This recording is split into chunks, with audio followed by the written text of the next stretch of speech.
Bonjour à tous, bienvenue sur la chaîne Tomello. Aujourd'hui on va vous montrer notre cuisine puisqu'elle est terminée à 98%. On vous avait fait une première vidéo sur la structure de la cuisine, donc si ça vous intéresse de savoir comment on a fait, je vous invite à aller en description, on a le lien direct vers cette vidéo. Et donc là on va vous montrer notre cuisine, comment on a fait pour nos rangements et surtout notre système de robinetterie puisqu'on a un système un peu particulier que vous n'avez certainement jamais vu dans aucune vidéo. Ce petit robinet électrique et surtout autonome, très pratique. Allez, c'est parti!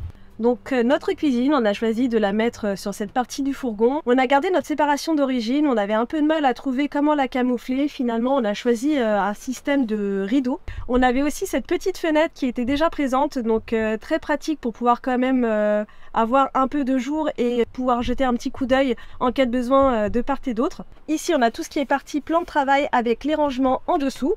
Et ici, on a mon petit caprice, mais que finalement Thomas est très content d'avoir réalisé aussi. C'est une penderie que je viendrai vous montrer après. Donc voilà, quand je vous disais que la cuisine était finie à 98%, en fait il me reste encore 2 rideaux à coudre. Donc ça sera fait dans les jours à venir.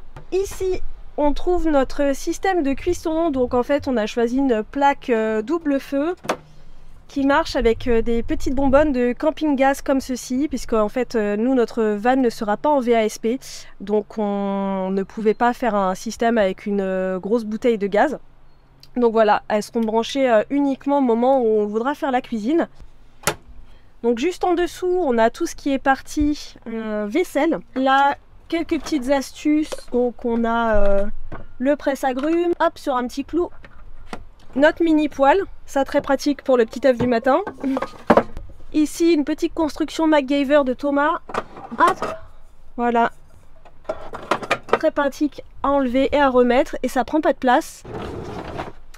Juste ici, sur un petit meuble à roulettes qu'on a fabriqué nous-mêmes, on a notre frigo. Donc c'est un 20 litres, il me semble, de la marque Vevor. On l'a eu à très bon prix pendant les soldes, moins de 200 €, donc frigo à compression, hein, bien sûr. On l'a déjà fait fonctionner plusieurs fois pour voir s'il fonctionnait bien et qu'il était bien frais. Et on est très satisfait pour l'instant de ce qu'on a vu. En dessous de la robinetterie, on va avoir tout ce qui est nourriture sèche. En dessous, on a nos 2 bidons, donc c'est 2 fois 20 litres. Le bidon d'eau propre, le bidon d'eau sale. Et ici, une petite poubelle qui pourra nous servir de poubelle de tri lorsqu'on sera dans les pays où c'est possible de trier. Juste ici, derrière cette petite porte, hop, on a notre Oukitel. Pareil, on a fait une vidéo dédiée sur notre système électrique. Si ça vous intéresse d'aller voir, n'hésitez pas. Au-dessus, on a tout ce qui va être petit bazar électronique, hein, donc une petite lampe, un mini ventilateur, lampe frontale. Aussi, ça peut servir en cas d'arrêt dans un camping. Et en dessous, on a les toilettes sèches qu'on a trouvées chez Amazon, que j'ai déjà testé pour la petite commission. Donc on a été acheter des sacs biodégradables pour pouvoir ensuite les enterrer en pleine nature au besoin. Donc juste au-dessus de notre évier, nous avons un petit meuble tout prêt, enfin tout fait, que nous avons trouvé pareil en solde. Donc là voilà, c'est toute la nourriture qu'on aimerait avoir accessible facilement. En dessous, c'est la bouilloire, hein. Moi je bois du thé 2 à 3 fois par jour, donc il faut qu'elle me soit accessible aussi. Et juste ici, on a la penderie. Alors elle est pas très haute, hein, bon, parce que on n'avait pas trop la possibilité de faire plus, mais elle a le mérite d'exister. Donc voilà, on peut mettre des gilets, moi mes robes. Voilà, quand ce sont des longues robes, je les plie en 2. Et finalement, ça passe plutôt bien. Donc là, on a un petit peu de bazar aussi ici pour tout ce qui est serviettes, gants de toilette. On n'a pas de douche, hein, donc tout se fera à l'évier pour les petites toilettes. Ici, on a mis 2 paniers aussi pour compléter, hein. Chaque gain d'espace est important. Ici, on a mis une petite étagère qui va nous servir pour tout ce qui va être petite toilette, brossage de dents. Et on a une juste au-dessus aussi pour mettre peut-être d'autres choses par la suite, type crème, déodorant, etc. Et voilà, maintenant je vais vous présenter notre petite fierté qui est notre robinet. En fait, on a longtemps hésité avec Thomas pour savoir quel type de robinetterie on allait choisir. Au début, on pensait à peut-être prendre une grosse cuve en inox pour utiliser le système de gravité avec un petit robinet et que ça fasse notre robinetterie. Puis on a vu que c'était quand même assez cher, que ça prenait beaucoup de place.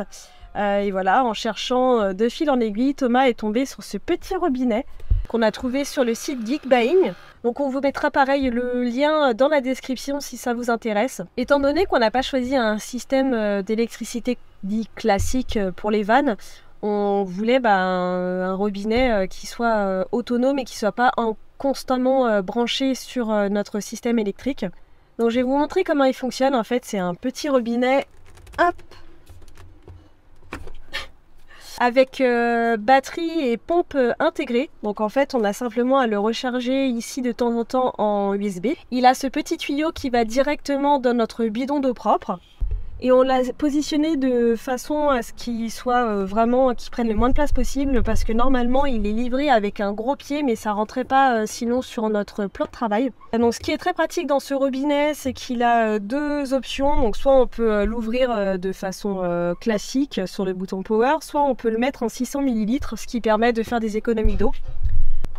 Donc je vous montre son débit. Il fait un petit peu de bruit, certes, on va dire que c'est son seul défaut. Sinon le débit il est quand même intéressant et pour autant il n'est pas non plus trop important, ce qui nous permet aussi de faire des économies d'eau, puisque nous on n'a que deux petits bidons, enfin c'est un bidon de 20 litres, donc à recharger on va dire assez régulièrement.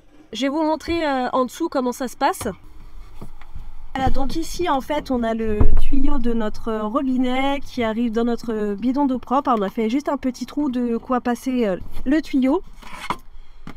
Et ici, classique, on a notre siphon qui est relié à notre bidon d'eau sale. Du coup ici, forcément, faire passer les deux tuyaux, on a fait une petite découpe.